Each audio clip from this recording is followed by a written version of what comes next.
পৃথিবী কি তার পুরনো ভয়ঙ্কর রূপ ফিরে পেতে চলেছে? আমরা জানি ডাইনোসর বিলুপ্ত হয়েছে কোটি বছর আগে, কিন্তু এমন কিছু কি আছে যা মাটির গভীরে বা বরফের নিচে আজও জীবিত? সম্প্রতি একটি খবর সোশ্যাল মিডিয়ায় দাবানলের মতো ছড়িয়ে পড়েছে। দাবি করা হচ্ছে সাইবেরিয়ার বরফ গলে বেরিয়ে এসেছে ২৮ লক্ষ বছর আগের এক বিশালকায় জ্যান্ত পাইথন। কিন্তু বিজ্ঞান কি বলে? এটা কি কোনো নতুন মিউটেশন, নাকি প্রকৃতির কোনো প্রাচীন অভিশাপ? আজ আমরা এই রহস্যের গভীরে যাব। ২৮ লক্ষ বছর আগের কথা বলতে গেলে আমাদের ফিরে যেতে হবে প্রাগৈতিহাসিক যুগে। তখন পৃথিবীতে বাস করত টিটানোবোয়া, যা ছিল দৈর্ঘ্যে প্রায় ৫০ ফুট এবং ওজনে ১,০০০ কেজিরও বেশি।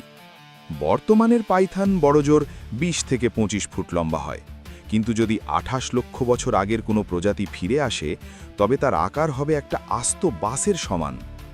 বিজ্ঞানীরা বলছেন গ্লোবাল ওয়ার্মিং বা জলবায়ু পরিবর্তনের কারণে উত্তর মেরুর বরফ গলতে শুরু করেছে, আর সেখানেই লুকিয়ে থাকতে পারে হাজার হাজার বছরের পুরনো ভাইরাস, ব্যাকটেরিয়া অথবা কোনো হিমায়িত প্রাণী। ইন্টারনেটে আপনারা হয়তো অনেক ভিডিও দেখেছেন যেখানে দাবি করা হচ্ছে আমাজন বা কঙ্গোর জঙ্গলে এই দানব সাপটি দেখা গেছে, কিন্তু সত্যটা একটু ভিন্ন। আসলে বিজ্ঞানীরা সম্প্রতি ফ্লোরিডা এবং এশিয়ার কিছু অঞ্চলে এমন কিছু পাইথন খুঁজে পেয়েছেন যাদের ডিএনএতে অদ্ভুত পরিবর্তন লক্ষ্য করা গেছে।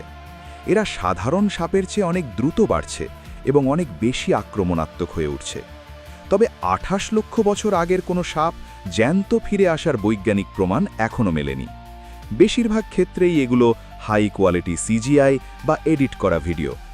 কিন্তু একবার ভাবুন তো, যদি সত্যিই কোনো প্রাচীন ডিএনএ থেকে এই দানব আবার জন্ম নেয়, আমাদের আধুনিক পৃথিবী কি তার জন্য প্রস্তুত?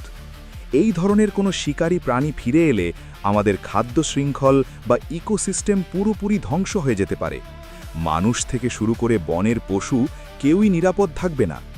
প্রকৃতির নিয়ম অনুযায়ী যা বিলুপ্ত হয়েছে তা বিলুপ্ত থাকাই হয়তো পৃথিবীর জন্য মঙ্গল।